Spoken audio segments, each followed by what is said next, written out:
una vez más que juntos podamos entender quiénes somos en Cristo. ¿Por qué? Porque el tener identidad nos permite vivir como lo que somos. Amén. Entender quién soy va a permitir que yo pueda hacer lo que tengo que hacer. Si yo no sé quién soy, seguramente voy a andar perdido y sin rumbo. Y quiero decirte algo que vamos a ir viéndolo. Esa es la intención del enemigo con la iglesia: robarnos la identidad. Cuando el diablo puede robarnos la identidad, nos confunde. Cuando logra confundirnos, es más fácil distraernos. Y cuando él nos distrae, nos tiene entretenidos mientras él ahí afuera sigue desarrollando su obra destructora. Amén. Como decíamos esta mañana, el Evangelio de Juan capítulo 10, versículo 10, dice que el ladrón, el enemigo, el diablo no vino sino para robar, matar y destruir. Y esa es la tarea que él quiere hacer hoy en Argentina. Esa es la tarea que él quiere hacer en Corrientes, la tarea que quiere hacer en Goya, la tarea que hablábamos con Pablo esta mañana, que quiere hacer en Mercedes, ¿verdad? Allí donde está todo este tema y la opresión y la dificultad de hacer crecer la iglesia en aquellos lugares. ¿Cuál es la misión del diablo? Justamente que usted y yo nunca vivamos como lo que somos. Porque cuando la iglesia entiende quién es en Cristo y comienza a vivir con identidad, por lo tanto comienza a hacer lo que hace un hijo de Dios, déjeme darle una buena noticia: el diablo está perdido y tiene que huir despavoridamente, porque el diablo le tiene temor al nombre de Jesucristo. ¿Cuántos dicen amén? Bien fuerte. Y cuando la iglesia toma la identidad de Cristo, toma lo que Jesús nos ha dejado, como decíamos esta mañana, y vivimos en el poder del Espíritu Santo, el diablo tiene que huir. Pero el Espíritu Santo, como también decíamos esta mañana, viene sobre la iglesia con un propósito, y es hacernos testigos. No es distraernos, ni entretenernos, ni hacernos cosquillas. Es darnos poder y autoridad para encaminarnos en la tarea que el Señor nos ha dado. Y yo quiero ahora que podamos hablar un poco de nuestra identidad, quiénes somos en Cristo. Por eso vamos a ir a la Biblia muy rapidito, al Evangelio de Mateo en el capítulo 3. Vamos a leer dos ejemplos muy comunes y muy conocidos de la Escritura. Dice: vosotros sois la sal de la tierra, pero si la sal se desvaneciere, ¿con qué será salada? No sirve más para nada, sino para ser echada fuera y hollada por los hombres. Vosotros sois, dice Jesús, también pegadito, verso 14, vamos ahora, la luz del mundo. Una ciudad asentada sobre un monte no se puede esconder, ni se enciende una luz y se pone debajo de un almud, sino sobre el candelero y alumbra a todos los que están en la casa.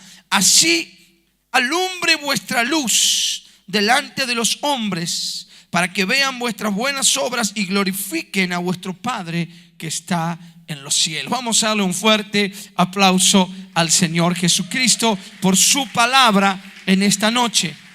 Amén. Ustedes son la sal de la tierra y ustedes son la luz del mundo. Fíjense que Jesús nos está diciendo lo que somos, y como consecuencia de lo que somos, lo que hacemos. Él no simplemente nos está asignando una tarea, sino que nos está asignando una identidad. Está diciéndonos que la iglesia, que aquellos que están con Él, no solo tenemos la función de ser sal, no solo tenemos la función de ser luz, sino que eso es lo que somos.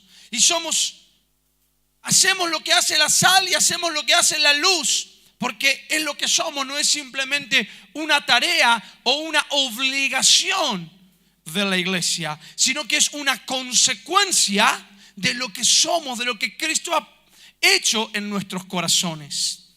Y yo quiero que en esta noche justamente podamos entender esto, que la consecuencia de la obra salvadora, redentora del Espíritu Santo, formando, trabajando, revelando, enseñando en vos y en mí, es hacernos luz y hacernos sal. Dios nos ha dado una identidad. Dios como iglesia, como pueblo, nos ha dado una función. Nos ha hecho para esta sociedad luz en medio de las oscuras tinieblas que le toca vivir a esta generación. Y lo mismo ocurrió con generaciones anteriores y con otros desafíos que cada generación nos tocó vivir. La iglesia tiene un rol en esta sociedad por lo que somos. Y cuando el diablo nos roba la identidad, automáticamente nos quita la función. Y ya no somos más ni luz ni sal.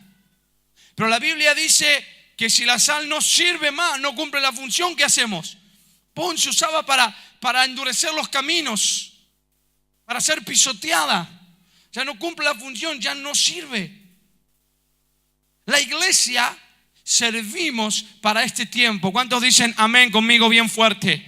Diga conmigo amén bien fuerte.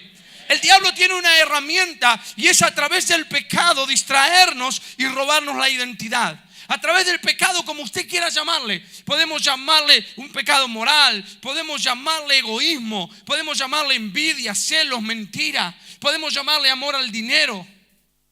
Son muchas maneras que el diablo tiene de robarnos la identidad como iglesia. A los líderes de una forma, a los hermanos y hermanas de otra forma, a los obreros de otra forma. Pero el diablo trabaja para que la iglesia no viva como lo que es.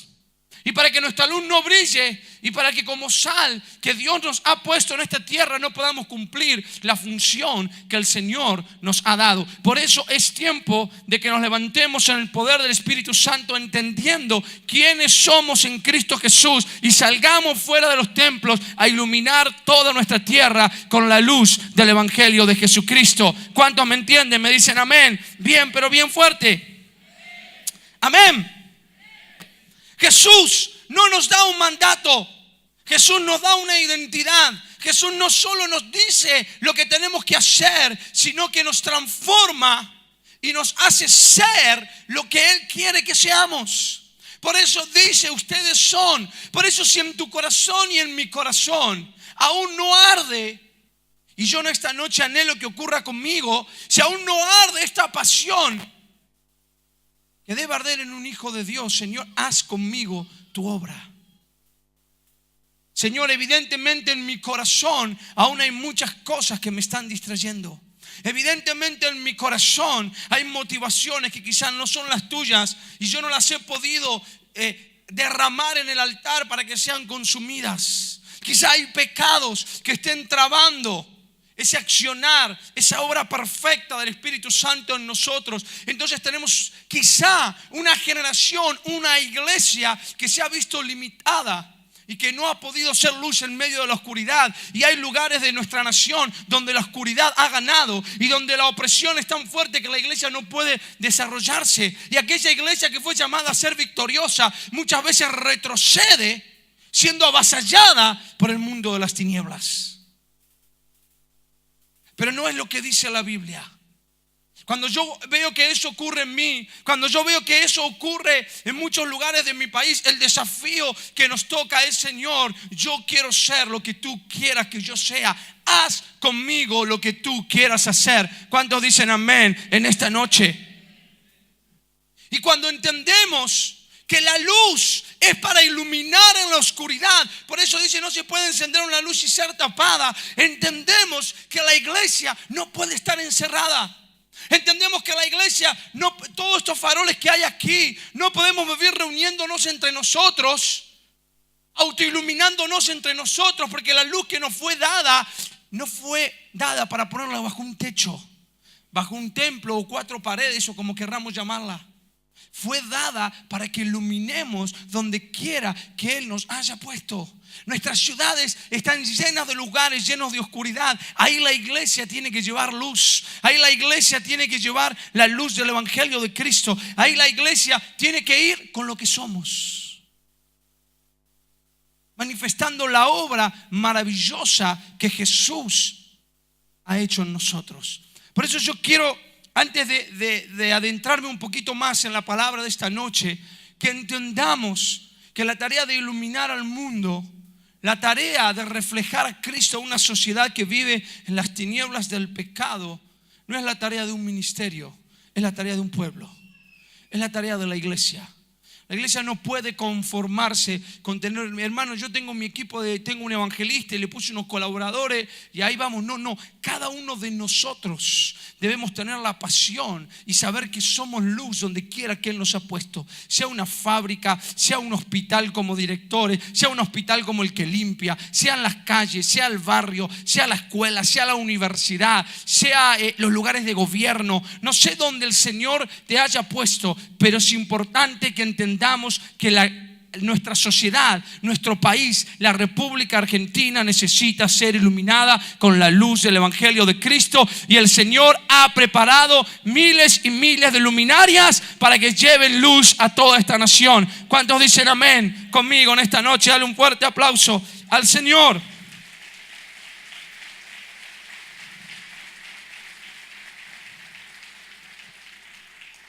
Pero la tarea del diablo entonces es robarnos la luz, haciéndonos ver que no somos luz, haciéndonos creer que eso no era tan importante, que había otras cosas que podíamos hacer para suplantar a esa luz, que en realidad podíamos calmar la conciencia haciendo alguna que otra tarea en la iglesia o en algún otro lugar y ya quedarnos tranquilos, y que nuestra sociedad nos olvidemos de ella.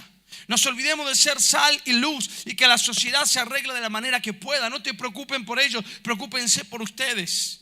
Y cuando el diablo nos roba la identidad, logra hacer de nosotros un pueblo infructuoso, logra hacer de nosotros un pueblo que no puede alcanzar los objetivos que Cristo planeó con nosotros. Pero yo quiero ser de aquella iglesia que va a salir vencedora, como la iglesia que está escrita en la palabra de Dios. ¿Cuántos dicen amén? Que no conoce derrota, que siendo guiada por el Espíritu Santo se enfrenta contra lo que venga, pero cumple el propósito, cumple la misión y salen victoriosos. ¿Amén o no amén? Y fue a esa iglesia entonces que entendía que había un llamado que trascendía mi vida. Y quiero que prestes atención ahora, porque vamos a ir un poquito a hablar de algo que me apasiona, que es la Gran Comisión. Pero antes, quiero que entendamos que el llamado a salvación, el llamado a una vida de fe en Cristo Jesús, es un llamado desde el inicio a ser canales de bendición, a que la luz de Cristo a través nuestro pueda llegar a nuestras generaciones. Fue en el libro de Génesis que Jehová de los ejércitos habla con Abraham y comienza a darle un atisbo de lo que sería la venida de Cristo y la salvación por medio de la fe. Y Dios le dice a Abraham: en ti serán benditas todas las naciones de la tierra. Te bendeciré y serás bendición. Fíjese que desde el comienzo la promesa de Dios al padre de la fe nunca fue: te bendeciré y serás bendito. Porque Él no era el fin, Él era el canal para bendecir a todas las naciones de la tierra. Te bendeciré y serás de bendición. Eso es lo que Dios hace con la iglesia. No nos bendice porque somos lindos, bonitos o cantamos bien o tenemos buenos músicos y la adoración llega como al trono de la gracia.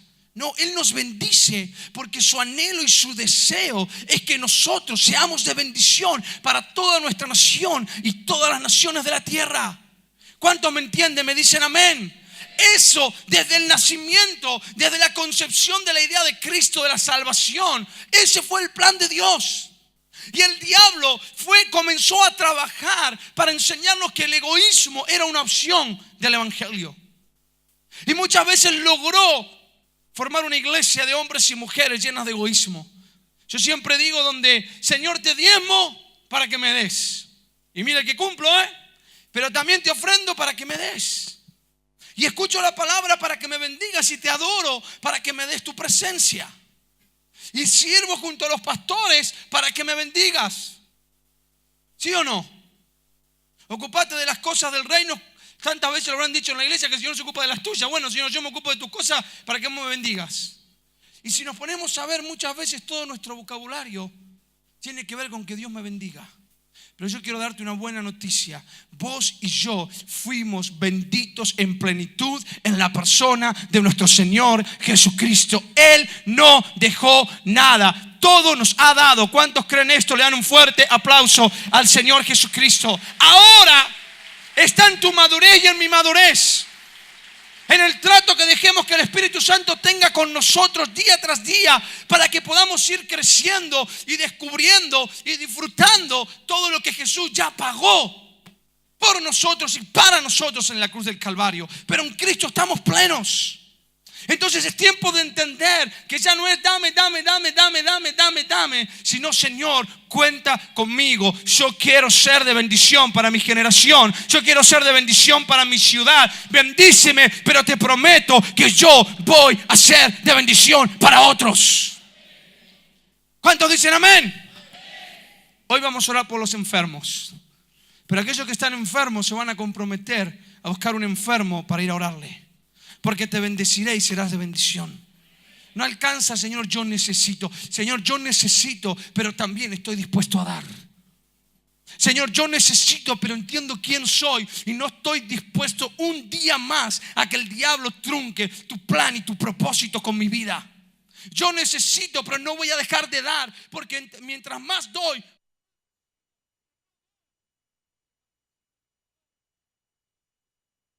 en mis genes, está en mi naturaleza. Mirar al prójimo, llorar por el que sufre, visitar al que tiene necesidad, imponerle mis manos, llevar una palabra de esperanza. Para mí no es un problema, para mí es una bendición, porque esa tarea es simplemente la consecuencia de la obra perfecta que tú has hecho en mí. Ahora imaginémonos esta iglesia, soñemos con esta iglesia. Que no haya un hospital sin ser visitado todos los días. Que no haya una cama de los hospitales de tu ciudad sin que llegue un cristiano a hablar de Cristo y imponer las manos para que sean sanos. Que no haya una cárcel, que no haya un hijo de Dios deshaciendo las obras del diablo y predicando el evangelio para que esas vidas sean realmente transformadas y cuando salgan de esos lugares sean hombres y mujeres de bien. Que no haya una plaza, que no haya un parque, que no haya una universidad, que no haya un lugar de gobierno donde falte una palabra profética, una palabra de esperanza, una palabra de salvación. La luz de Cristo llenando cada rincón. Su gloria manifestándose en favor de la necesidad. ¿Sabes qué hace eso? Bendice, transforma. Y eso es lo que Cristo nos llamó a hacer. El apóstol Pablo dijo: yo les he enseñado con mi ejemplo. He trabajado duro, dijo Pablo. ¿Para qué? Para que ustedes entiendan que mejor es dar que recibir. Dijo Pablo: yo trabajé con los pobres, con los necesitados. Y hoy les recuerdo las palabras del Señor Jesús, que mejor es dar que recibir. Esa palabra, dar, yo creo que es una de las claves del evangelio. Dar. Cuando vos entendés que has recibido todo en Cristo, ahora te toca la madurez espiritual, entender que es tiempo de dar, de ocuparte de compartir con otros lo que gratuitamente has recibido. Entender que no te lo puedes guardar. No solo porque es una tarea asignada, y acá es donde yo voy a que no podemos dejar esta tarea a un ministerio, sino porque es la identidad que Él nos ha dado. Él nos hizo luz en medio de la oscuridad. ¿Cuántos lo entienden? Me dicen amén. Y si tu luz y mi luz no ilumina, debemos comenzar a preocuparnos. Si tu iglesia y mi iglesia no es luz en el lugar donde Dios nos puso y las tinieblas no retroceden, debemos comenzar a preocuparnos, a sentirnos desafiados por ir por más en el Señor, por volver más a la senda antigua. ¿Amén o no amén? Y yo quiero que juntos por un momento podamos analizar para entender esta maravillosa obra que el Señor ha encomendado en nuestras manos, de dar, de ser bendición, de ser generosos,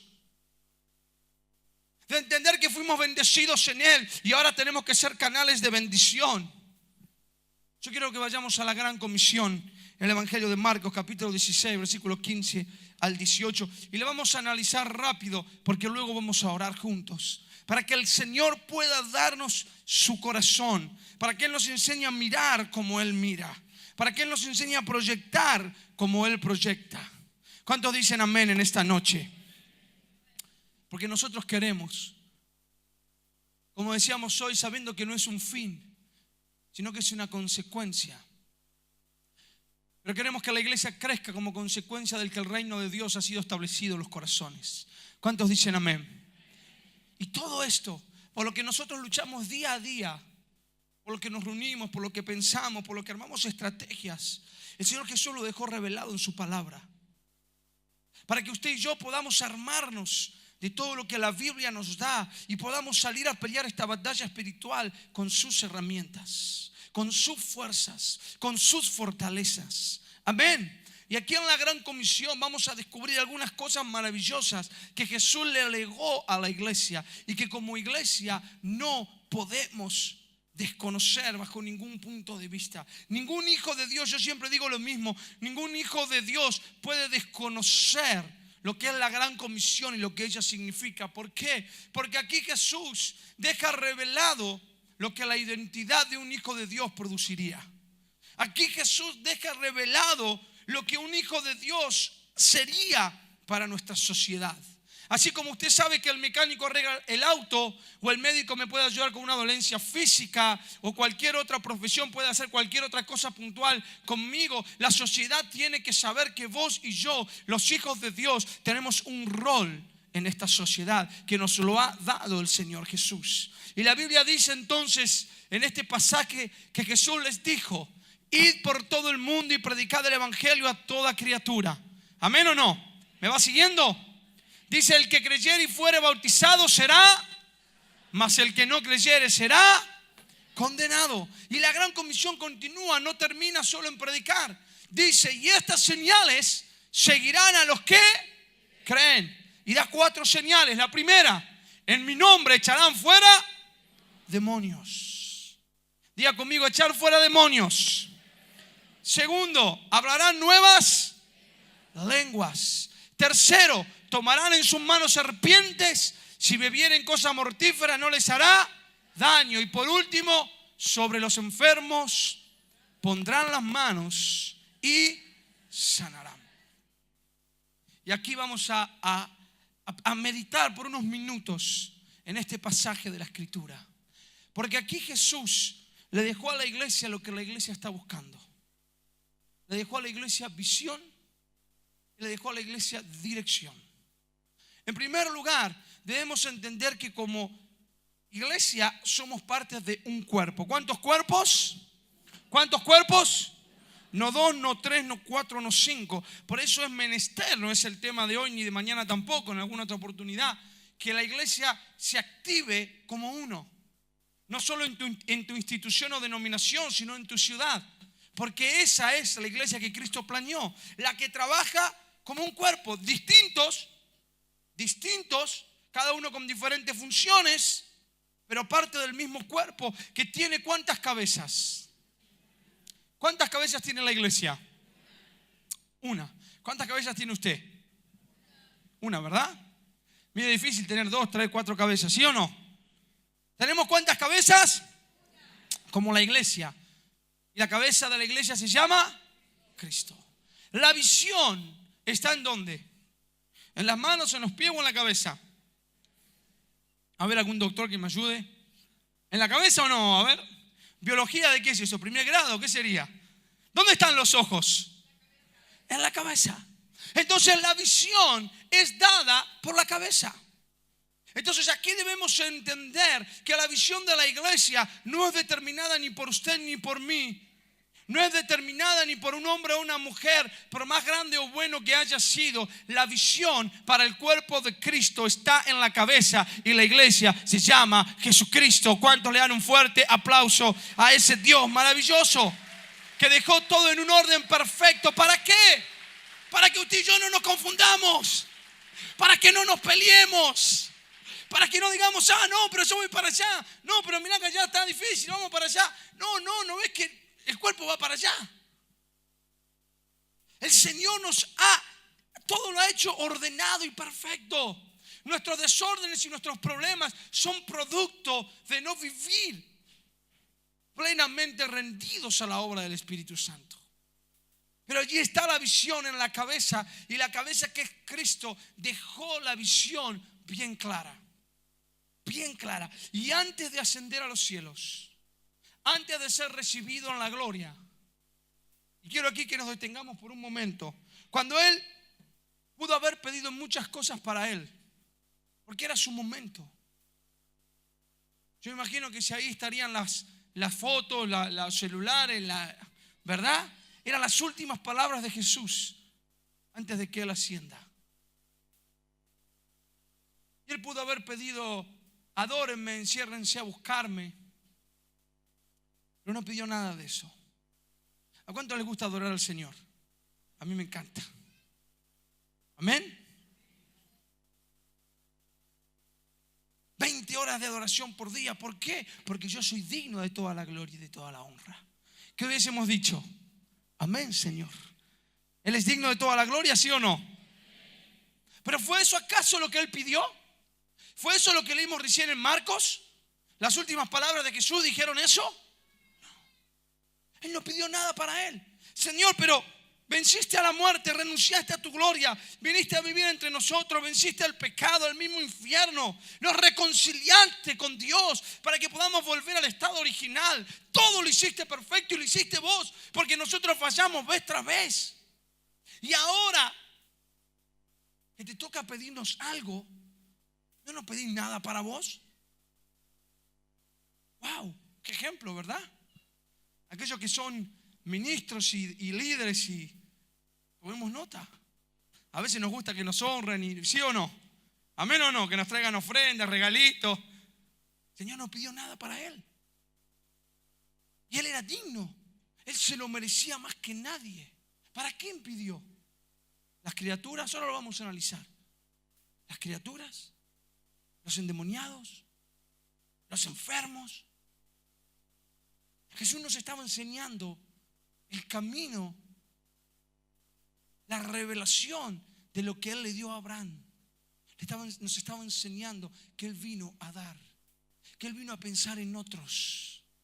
Y yo siempre digo que cuando leía esto, era adolescente, y vez tras vez intentando de entender, no podía entender por qué tanto desinterés en sí mismo. Y Señor, después de todo lo que hiciste, y yo siempre cuento que vi como que el Señor estaba con los discípulos y sacó de su bolsillo una bolsa llena de diamantes preciosos, que era su gloria, lo que Él había ganado, aquello de lo cual el Señor se merecía por todo lo que Él había hecho por amor a nosotros. Y era como que yo veía que Él agarraba esos diamantes y los desparramaba así por el mundo, por los lugares más miserables, más necesitados, más pecaminosos. Como que Él nos decía: allí yo quiero mi gloria, porque es mi gloria la que los va a salvar, la que los va a liberar, la que los va a sanar, la que los va a restaurar, enseñándonos un camino distinto. No el camino del egoísmo, no el camino de yo me lo merezco, no el camino de hónrenme porque yo soy tal o cual, no el camino, no, un camino diferente, un camino donde Él nos enseñaba a ir hacia la gente en necesidad, donde Él nos enseñaba a dar con su ejemplo y con sus palabras. Y con ese corazón, con ese enfoque en la necesidad de la gente, Él despidió a la iglesia. Él no le dijo a la iglesia, fíjense que Él no les dijo crezcan. Él no les dijo que hay que hacerlo, prepárense. Pero no lo dio como una prioridad, sean los más inteligentes, los más sabios, los más... No. Él sabía que eso era importante y la Biblia habla de todo esto también. Pero lo importante es que vos y yo aprendamos a conocer el corazón de Cristo y cuáles son sus prioridades, porque poniendo todo en su lugar podremos aprender a descubrir cosas maravillosas en la obra del Señor. Entender que no necesariamente destruyendo algo se edifica. Lo único que hay que destruir es el pecado. Lo demás tendremos que acomodarlo y darle a cada cosa el lugar que se merece. Pero para Cristo esta es la tarea asignada a la iglesia: ir por todo el mundo. Un corazón que amaba a la gente. Lo primero, digan conmigo, ir. Vamos a analizar un poquito la gran comisión. Más fuerte, ir. Ir es lo opuesto de quedarse. Quedarse es lo que por naturaleza a vos y a mí nos gusta hacer. La comodidad, ¿sí o no? La física dice que algo que está quieto no es propenso a moverse, ¿verdad? Sino al contrario, lo que se mueve es más bien propenso a detenerse si no hay una fuerza que lo traccione todo el tiempo. Eso es lo que ocurre con el hombre y la mujer en todos los ámbitos y en lo espiritual. El hombre y la mujer somos más propensos a quedarnos, a acomodarnos, a establecernos en un lugar que podamos dominar, conocer, controlar. Ahora fíjese que el mandato de Cristo es ir. Diga conmigo de nuevo, ir. Dios no nos llamó a esperar a la gente. Dios no nos llamó a construir grandes templos, que no está mal que lo hagamos, por favor, al que Dios le indica tiene que hacerlo, pero voy a este mandato y esperar que la gente venga, sino que lo que Él nos llama es a que nosotros vayamos por ellos donde quiera que ellos estén. ¿Cuántos me entienden? Me dicen amén. Y si esta es la visión de Cristo, esta debe ser tu visión y mi visión. No la visión de un ministerio, no la visión de un equipo, la visión del cuerpo de Cristo. ¿Cuántos me dicen amén? Porque, ¿sabe cuántas veces escuché? Bueno, hermano, está bien, sí, ustedes porque son evangelistas, vayan. No, esta es la visión de la iglesia. El que es pastor, pastorea para preparar su gente para que cumpla esta misión. El que es maestro les enseña para que tengan herramientas para cumplir esta misión. El que es profeta trae palabra de corrección, trae palabra de ánimo, lo que Dios le dé para edificar una iglesia que irá a cumplir esta misión. Y así cada uno de los roles, las funciones de Cristo que son para edificación de ¿qué? De la iglesia que tiene una misión y un objetivo.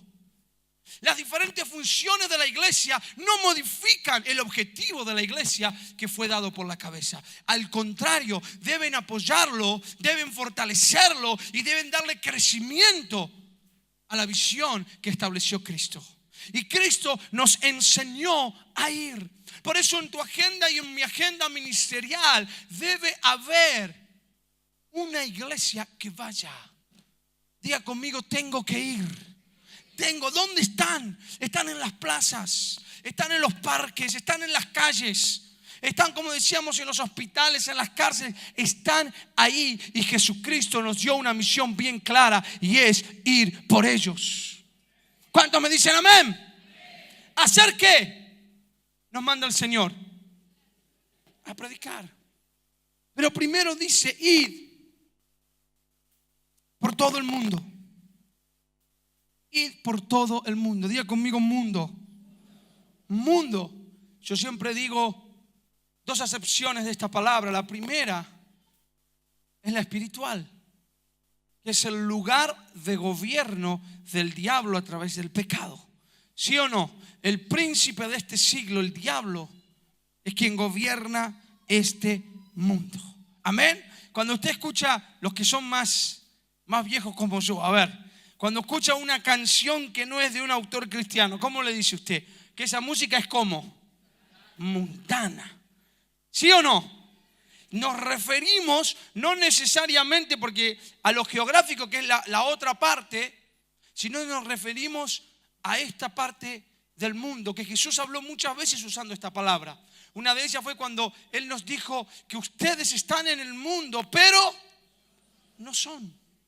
Estaba hablando de identidad, lo que hablamos al principio, y nos estaba diferenciando con el sistema de este mundo.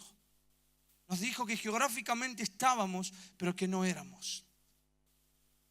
La palabra mundo es la palabra espiritual, que significa el lugar de gobierno del diablo. Pero también la palabra mundo significa el globo terráqueo. Es el lugar donde la iglesia debe ir a llenarlo con el evangelio de Cristo. No puede haber lugar en la tierra que quede sin oír hablar la verdad de Jesucristo. ¿Cuántos me dicen amén en esta noche?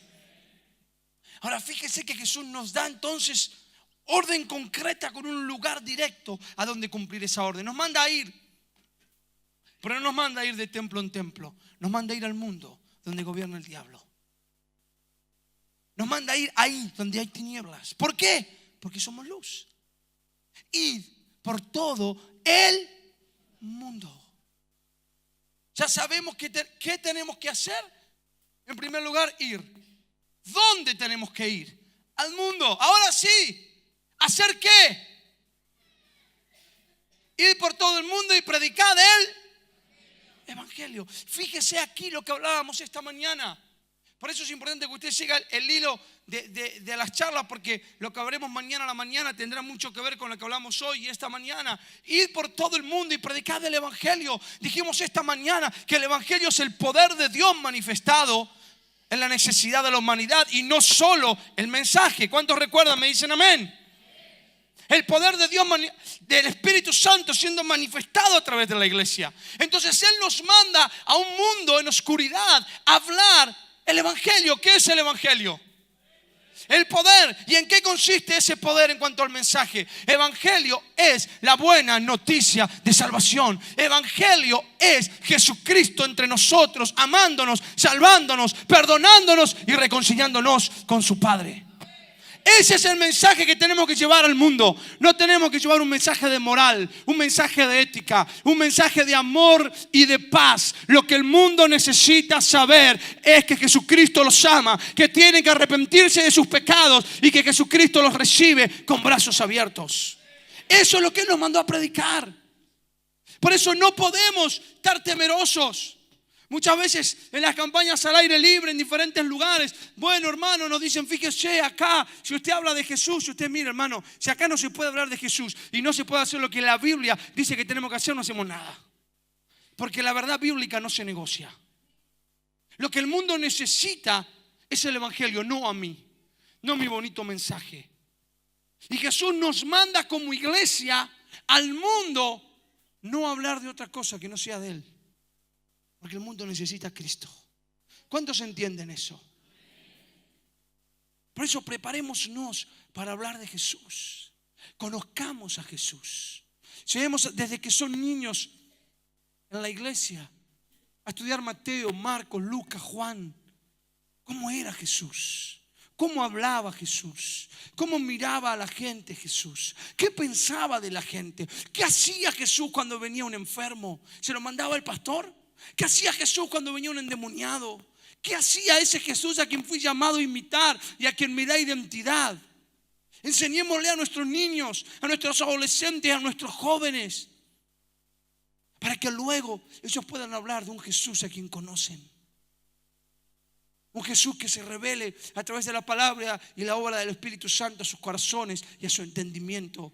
Porque fuimos llamados como iglesia hablar de Cristo en medio de la oscuridad. Y yo quiero decirte que hasta que no entendamos y estemos dispuestos a hacer lo que Él nos llamó a hacer, será muy difícil que podamos ver su gloria siendo derramada en nuestras ciudades, conmoviendo los cimientos. Será muy difícil mientras nos sigamos rehusando, mientras querramos cambiar esto por nuestras estrategias y no entendamos que Él nos ha dado dirección y visión y no estemos dispuestos a caminar por ella. Será muy difícil que obtengamos los resultados que la Biblia nos promete o que la iglesia del libro de los Hechos obtuvo. ¿Cuántos me están siguiendo? Id por todo el mundo, predicad el evangelio. Amén.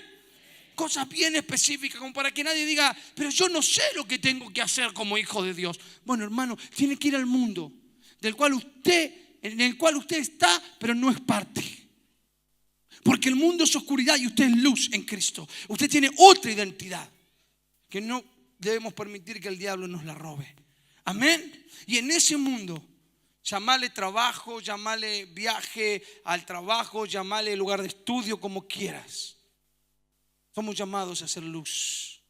Somos llamados a llevar la verdad del evangelio. Amén.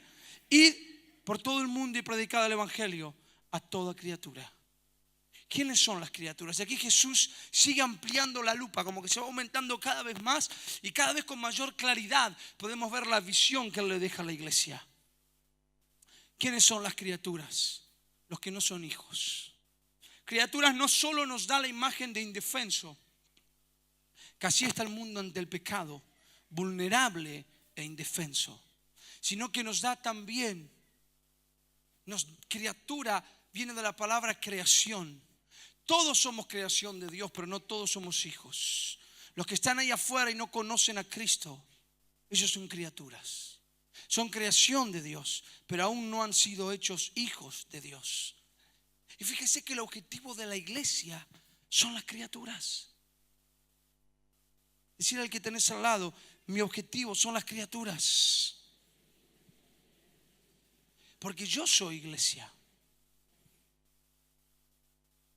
Porque este es el objetivo de Jesús. Yo quiero preguntarte en tus notas, en tu agenda, en la oficina de tu congregación o de tu grupo de liderazgo. ¿La mayor parte de esos cuadros están ocupados en atención a las criaturas?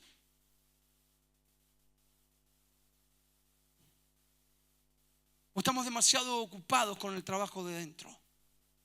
Claro que hay que trabajar dentro, no podemos descuidarlo, pero tampoco podemos descuidar la prioridad que Cristo le ha dado a la iglesia.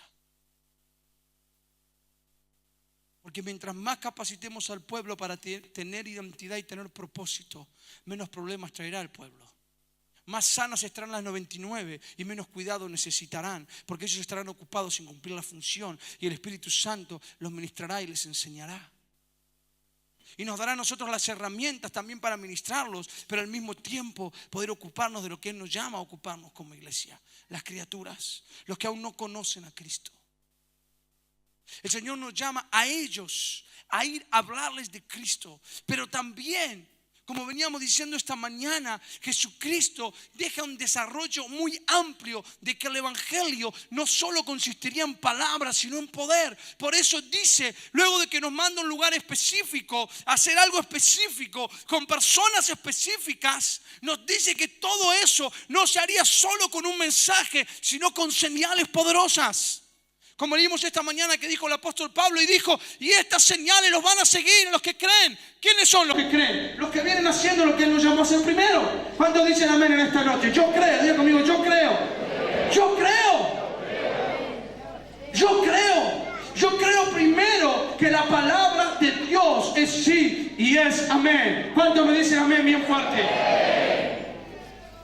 Y yo creo que si yo puedo vivir esta palabra es viva y es eficaz. Y Jesús dijo, en mi nombre echarán fuera demonios. Fíjese que Él nos llama a hablarle a un mundo que está atado por el diablo. ¿Será que el Señor se confundió? ¿Se confundió Jesús? Quizá algún pastor que estudie más la palabra que yo pueda decirme y arrancamos el pedazo de la Biblia. ¿Verdad que no? Diga conmigo, no. No, si el Señor nos manda a echar fuera demonios, tu tarea y mi tarea es echar fuera demonios. Si querés estudiar, querés ampliar tu conocimiento, hacelo. Pero te vas a dar cuenta cuando lo hagas a través del Espíritu Santo que lo que Jesús dijo es sí y amén. Y que si Él nos manda a echar fuera demonios es porque Él sabe que a través del pecado el diablo iba a atar las vidas. Y que los únicos que tendrían autoridad para deshacer las obras del diablo serían los hijos de Dios, que con amor y misericordia puedan llegar hasta esas vidas. Entonces, la tarea de la iglesia también es echar fuera demonios. Claro que sí, también es ocuparnos de los que están oprimidos por el diablo. No podemos decir, bueno, entraste a la iglesia, hermano, hermana, ya sos una nueva criatura, todo está hecho nuevo. No, si no el Señor no hubiese establecido en mi nombre, echarán fuera demonios. El Señor hace todas las cosas nuevas, pero a través de una iglesia que tiene que entender el llamado, activarse en el propósito para que el Espíritu Santo pueda hacer una obra maravillosa en las vidas. Si vos y yo no hacemos lo que Él nos llamó a hacer, será muy difícil que las vidas que están ahí alcancen lo que Dios quiere darles a través de la iglesia. Y te pongo el ejemplo de un enfermo. Sobre los enfermos pondrán las manos y sanarán. Si yo tengo aquí un enfermo todo el culto llorando de dolor y sé que el Señor me manda a orar por ellos, yo tengo dos caminos. O decir yo no tengo el don, a ver si no se sana y paso vergüenza, y hacerle caso a mi humanidad y a mi orgullo y dejarlo en su dolor y sufrimiento. O tomar el principio espiritual de lo que soy en Cristo y debo hacer y decir, Jesús me llamó primero a amarte y ver tu dolor, el cual yo no puedo pasar por alto. Pero no solo me enseñó a ver tu dolor, sino que me dio herramientas para ayudarte. Como le dijeron Pedro y Juan al paralítico, mirá, campeón, no tenemos nada, pero lo que tenemos te damos. En el nombre de Jesús, ponete de pie. Si ellos seguían de largo, el paralítico que iba a pasar, iba a seguir paralítico. Si esta persona que está acá, yo no le oro, ¿qué puede pasar? Va a seguir enfermo. Ahora, si yo le oro, es muy probable que el poder de Dios se manifieste. Porque para eso Él me llamó a orar. Entonces yo no puedo decir, no, si ya entró a la iglesia, hermano, que el Señor haga con él lo que quiera. No. El Señor me llamó a mí a hacer lo que Él quiere por amor a esa persona. Por eso no podemos recortar la gran comisión. El poder de Dios se manifiesta en las vidas, haciendo que, salvando, que es lo que leímos primero a través de la prédica, pero también liberando de las cadenas, llenando del Espíritu Santo y sanando de toda enfermedad. Este es el evangelio que nos fue confiado. Esta es la prioridad de la iglesia. Nosotros no podemos tener una iglesia que piense que una persona que se manifiesta a todos los cultos es un problema. Esa persona está necesitada. Y vos y yo tenemos la autoridad y las herramientas en Dios para que alcance libertad. Para eso Dios la trajo. No para ser un problema. La gente no puede ser un problema para la iglesia. La gente tiene que ser una carga en el buen sentido. Tiene que ser un desafío.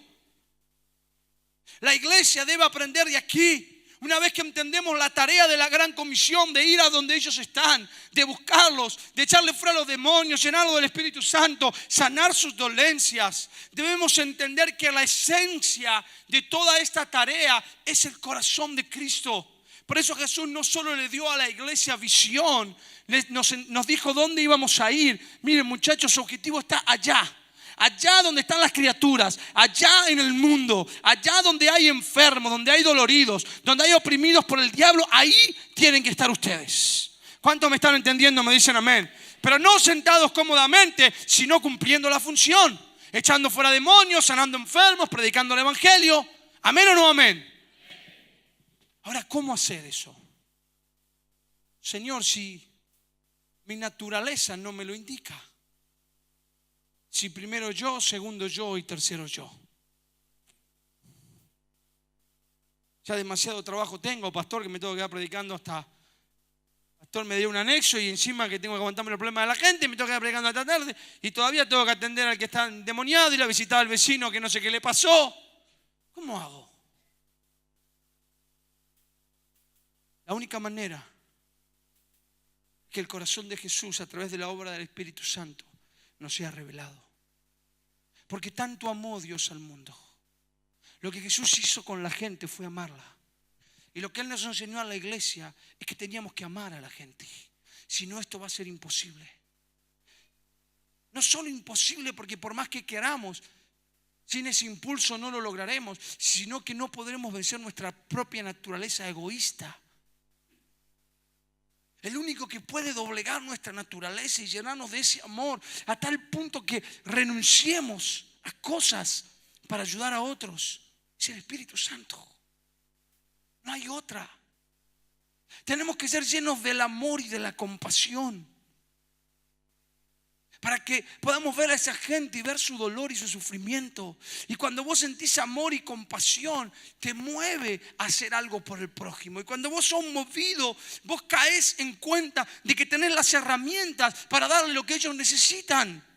Que no solo podés ir a consolar, sino que tenés la autoridad para romper las cadenas que los atan. Tenés el llamado para orar por las enfermedades que los aquejan.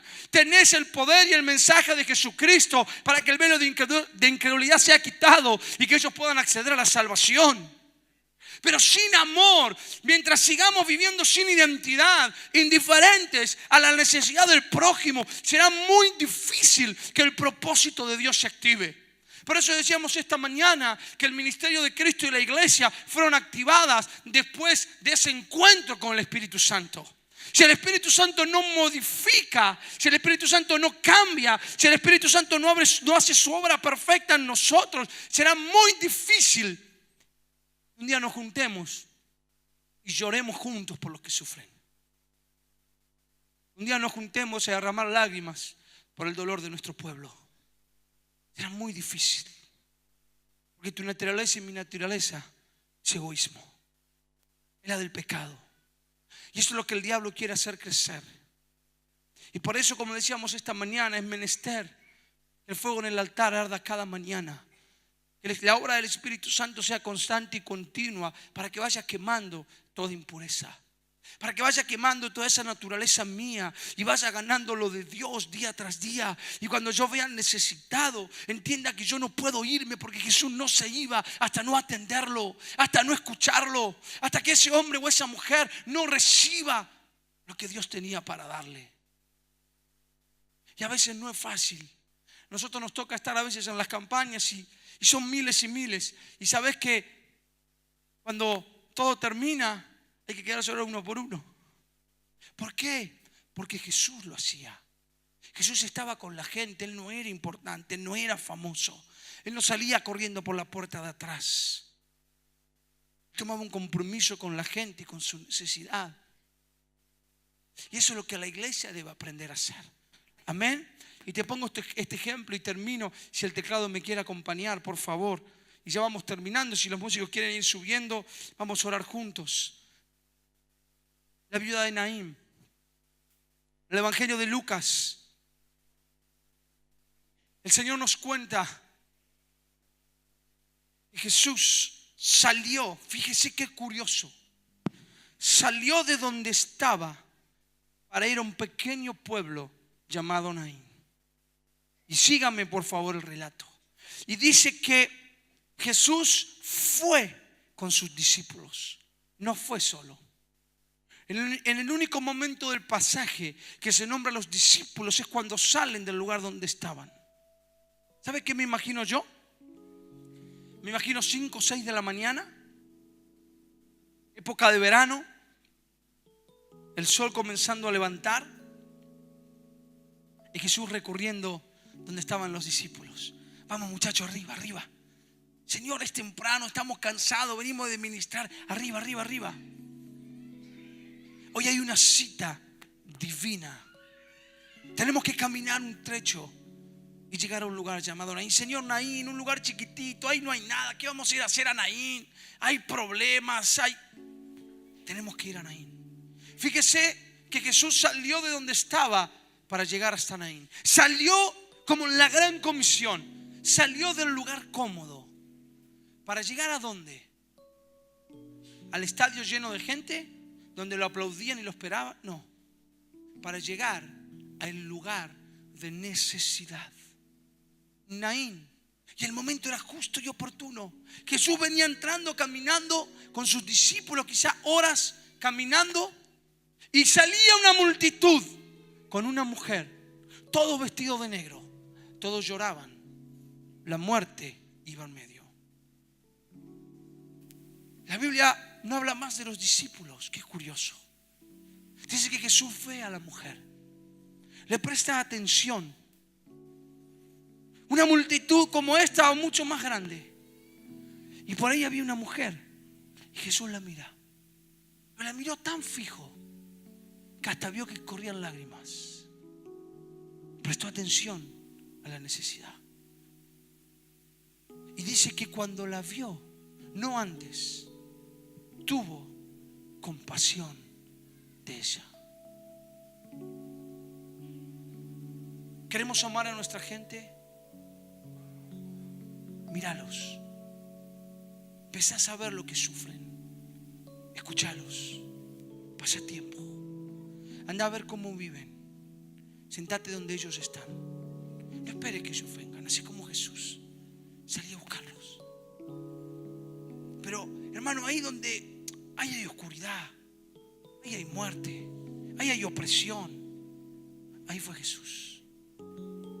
Ahí es donde tiene que estar la iglesia. ¿Y por qué llevó a los discípulos? Si los discípulos no hicieron nada, les estaba enseñando el camino. Muchachos, ahí tienen que ir ustedes.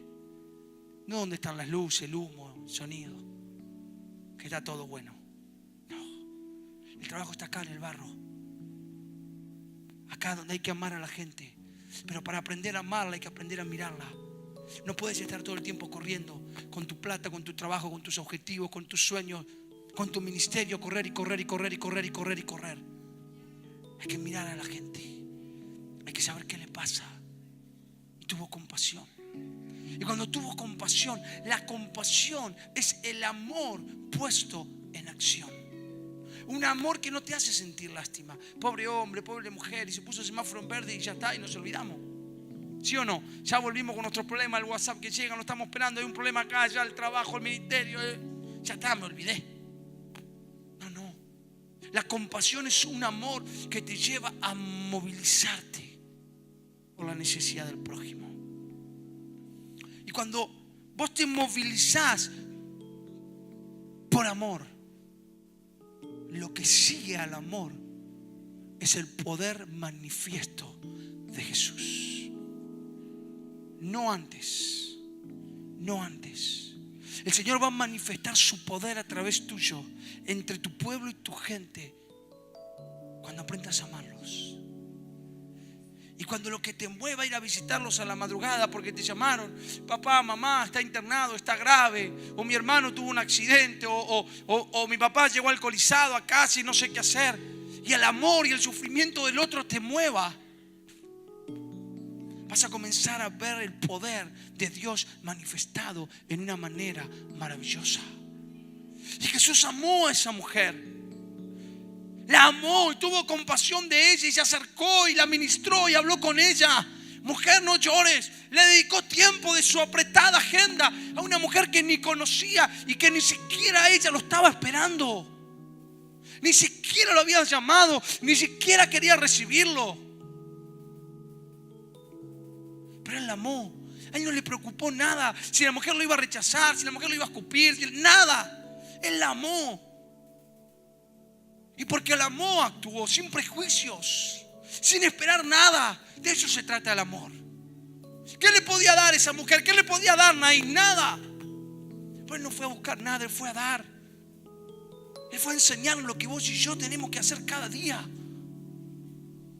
Dar. Y la gloria de Dios se manifestó. Y fue tan grande, que dice que la fama de Jesús se extendió por toda aquella región. Y la gente asustada y conmovida decía: un gran profeta ha llegado entre nosotros. Dios se ha acordado de su pueblo. Un avivamiento se desató. ¿Por qué? Porque Jesús amó. Y porque amó, se esforzó. Fue, no esperó. Y porque amó, se ocupó. Y el poder de Dios se manifestó. Pero no solo bendijo a esa mujer devolviéndole su hijo. Toda esa región fue conmovida por un acto de amor que fue acompañado por el poder manifiesto de Dios. Eso es la gran comisión. Eso es la gran comisión. Es amar al necesitado. Es entender que ese es mi objetivo.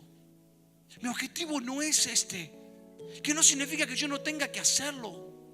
Pero yo no puedo invertir la mayor parte de mi tiempo y de mi fuerza, de mi dinero y de mis sueños en edificios, en cosas materiales, No. Iglesia, el corazón de Cristo late por almas, late por vidas que ahora están sufriendo. Y que vos y yo somos la herramienta, el canal, el instrumento que Él quiere usar para abrazarlos, para alcanzarlos. ¿Cuántos me van a entender?